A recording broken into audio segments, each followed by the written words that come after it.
I am Jonathan tonight. This is B Movie Madness. The movie I'm going to review tonight, well, it's a movie I've been super excited about while I'm reviewing, but I had to wait until the Blu-ray came out of it. And that is the 2K restored version of J.R. Bookwalter's Robot Ninja. Now, if you've never seen Robot Ninja, well, Robot Ninja is about a comic book artist named Leonard Miller who, has created this character called Robot Ninja. It's this ultra-violent comic book that he sells the rights to make a TV show about it, and he's horrified to see that they turn the character into a campy superhero show similar to the 1960s Batman show.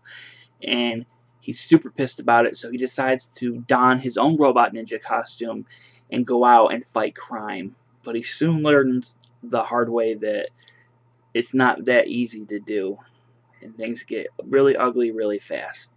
Now, this was directed by J.R. Bookwalter, who did one of my absolute favorite zombie movies of all time, and that is The Dead Next Door.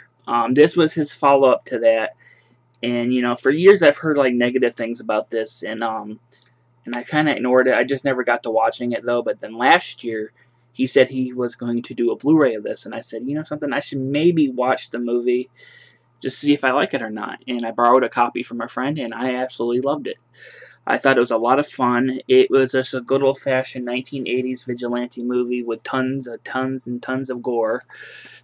It's not as epic or as big as The Dead Next Door. It's a much smaller, character-driven movie. But I just had a blast watching it.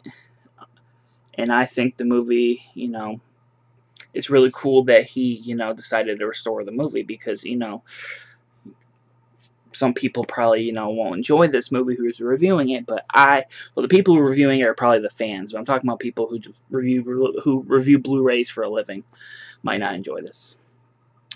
But because I was a big fan of The Dead Next Door, you know, I was really happy to watch this, and I thought it was fun. You know, the main thing I enjoyed about it, well, the second main thing, but it's one thing that I always gravitate towards, and that's the old school 1980s practical special effects. This movie is extremely violent and gory. Eyes, heads, chests are penetrated by blades, hands are cut off, people are shot in the big bloody bullet holes. It was so much of it, and it was so cool to see. And I wasn't expecting to be that much gore compared to The Dead Next Door, because that was a zombie movie, but this was pretty damn gory. And David Barton, who did the special effects, did a top-notch job for the budget he was giving, which probably, I can't remember what it was, but it wasn't much, but he made it work. The other thing I enjoyed about it is it took some very unexpected, kind of ballsy, risky turns towards the end. It ends up becoming really dark and bleak towards the end, and it kind of ends on a downer. And I was not expecting that, you know. Being, you know, I've seen so many superhero movies that kind of like, this is going to go this way, it's going to go this way, and it ended up going a completely different way. It actually reminds me of, stuff like Kick-Ass and James Gunn's movie Super. All of us did it, you know, long before those did. And I actually have given some major props for going in that unexpected direction, because he could have just made like a regular superhero movie that just happens to be really violent. But no, it takes some really unexpected turns, and I generally enjoyed it for that reason. Is it going to be for everybody? Probably not. But I think anybody who watches this should at least respect it for doing those things, because, you know, some people just want to do whatever, you know. And, you know, it was a lot of fun. The acting, for the most part, is typical acting of an independent movie. Some of it's okay, some of it's not so okay. But I think everybody did a good enough job. I thought Michael Todd, who plays the lead, Leonard Miller, was pretty good. I thought the lead villain of the movie, played by Maria Markovich, she plays Cody Sanchez, she was really good. And I was really surprised to see a female villain in this movie. And she was great. I can understand. I think JR says he didn't write it with a woman in mind. She just gave a damn good audition. So, you know, I don't blame him. She was really good. And, you know, and it has a great score. I love the opening credits. The opening credits were redone for the Blu-ray, because the ones he did for the VHS version were really outdated and hard to read. But yeah, it was a lot of fun. I really loved the cinematography, very colorful, especially in the restored version. There's a great scene where Leonard Miller as the robot ninja is having this basically bad drug trip, and he sees these the gang members of the movie turn into these demon-like creatures. It's really, really cool. The color scheme reminds me a lot of Creepshow. But this Blu-ray right here, this is a 2-disc set. Disc 1 is the Blu-ray, and it has the 2K restored version of the movie, and it has 3 commentary tracks and a bunch of featurettes, including one about restoring the movie, which was my favorite thing on there because I'm really into seeing how they restore these low-budget movies. He goes into detail about what he had to do to restore this movie. He was never happy with the way the movie looked. If you want an example of how bad the movie looked, just watch just go to disc 2 and watch the 1989 VHS version, or you can go to the Facebook page and look at the comparisons between the two versions. It's much. It's not. The VHS version was dark and murky. This isn't. He redid the sound, and the sound sounds fantastic. The score sounds great. The credits are now, you can read them. But he worked his ass off on this, and it really shows effort. All the commentary tracks are good. The first one is with J.R. Bookwalter, and I believe the guy who did the special features for this. The second track is for J.R. Bookwalter and David Okoto, who produced this. He's the one that asked J.R. I have this name, Robot Ninja. Can you write a movie around it? And the third one's with various cast and crew. That one's pretty good. I think the best one is the David Dakota one because his commentary tracks are always really just a lot of fun. They're informative. He goes throughout the history of his work in the film business, how he met JR, how this movie was made, how after this movie they worked for Charlie's Band, or they worked on stuff with Charles Band and Full Moon like Shrieker and various other movies. And Disc 2 has the 1989 VHS movie, and there's a commentary with podcasters. And excuse me if I don't know their name. Oh, right here. Doug Tilley, and Mo Prawn of No Budget Nightmares podcast. It was a lot of fun. It was nice, hearing from someone who actually was involved in the movie from a fan perspective, I guess. And you get to see what the movie looked like before it was restored. There's the documentary, a 48-minute documentary with new and old interviews about the making of this movie.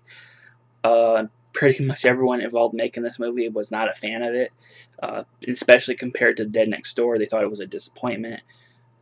JR has kind of changed his mind about it. He doesn't think it's that bad, and he thinks it's, now that he's been able to make it look and sound as good as he can, he's happy with it, which I can't blame him. Unlike George Lucas, at least he's giving you a chance to watch the original version along with the restored version. But this is a great set. He signed the back of it. And this is the slipcover. Robot Ninja. This is the other cover art. And as you can see, there's the Blu-ray right here. Then there's a booklet. And underneath that, if I can get it, is the DVD with the special features. The reverse art is the VHS cover. I'll show you what that looks like in a minute. For a freebie for helping him out, he sent me the Robot Ninja comic book adaptation, which is really cool. As you can see, it's black and white adaptation of the movie. That's really cool, actually. That's pretty cool. I'm a sucker for comic book adaptations of movies, so I really like that. Here is the poster. As you can see, this is the VHS art. And on the other side is the newer art that he did, which is really cool. Or that was done for the release. But the VHS art. I really like the VHS art. The VHS art doesn't really sell the movie that good. It makes it look like it's a movie about a robot ninja. A ninja who's a robot who's a ninja. And not the kind of bleak, dark superhero movie or the vigilante movie it is. But that's what came with everything. The comic book thing, I need to read it. It's really cool. They sent that to me. Thank you very much. But if you have never seen this movie, and if you're a fan of vigilante movies, and you just want to see a movie with some old school practical, gory special effects, right here. If you want to see, if you like the Dead Next Door and haven't seen this, I recommend watching it. I also recommend the shot on video movie he did called Ozone. That one's a lot of fun. That one's a lot of fun as well. He's done quite a bit, but that's one that comes to the top of my mind other than these two. But yeah, this is a fun movie. You got some cameos by Burt Ward, Linnea Quigley, Scott Spiegel. Burt Ward is particularly funny considering the subject matter involving taking a serious superhero and putting him in a campy TV show. I mean, it's just perfect. It writes itself. So it's really fun seeing him do that. Linnea Quigley is always fun to see. Scott Spiegel, you don't know him. He co-wrote Evil Dead 2. Directed Intruder, which is a really gory, brutal slasher movie from 1989, same year as this. And he's produced the Hostel movies with Quentin Tarantino. Really, really funny guy. I think he's in 2 scenes. It's really funny, the first one. But if you just, like I said, if you're interested in watching it, I believe it's available to rent on various platforms. So I will, I'll put the links below to watch it. I will embed the trailer so you can take a look at it. But I highly recommend checking this out. If you like it, cool. If you don't, you don't. I mean, just give it a shot. It's a fun movie. If you like my channel, give me a thumbs up. Subscribe. If you have any comments, suggestions, just message me below or comment below. I'm Jonathan Knight. Sorry. I'm Jonathan Knight, and this has been B Movie Madness. Thanks for watching.